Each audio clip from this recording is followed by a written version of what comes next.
You know what? Let's just jump straight to that since you brought it up. What do you think?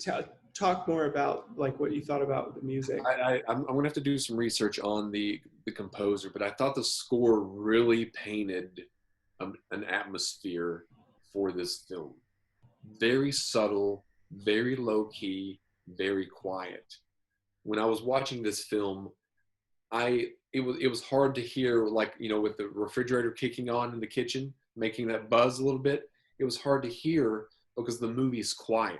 It's a Yeah, very quiet movie, and the score slowly builds, and it builds an eerie intensity that, even just looking at, if it were just a blank screen and you were sitting listening to that score, you would feel some kind of emotion, like, ooh, very chilling. So I'm wondering if this composer, I thought the composer did a great job and painted a musical score that complemented this type of film perfectly. What about yourself? yeah. So I just looked him up. Colin Stetson was Okay. the composer. Some other stuff he's worked on is Color Out of Space and Red Dead Redemption 2, Okay. Outlaws and Angels. I don't really know any of these other projects that he's worked on, but I'll have to completely agree with you. you know, the he did a great job of encapsulating all of the elements of the film and the creepiness and the suspense and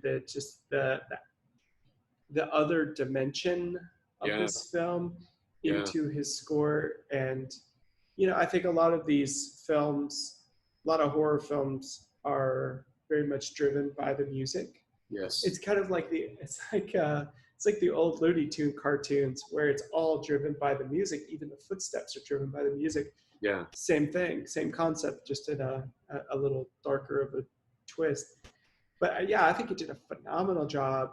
I'll say this: in the first three minutes, I was not looking at the screen when I was Right. listening to it, and I got so creeped out just by the sound design and the score that I was like, oh boy, I am in for a long, difficult, dark journey in this. So Dark journey. kudos, Indeed. yeah, exactly. Kudos to you. I mean, they absolutely crushed it when you're talking about the music for this film. Yeah. Yeah.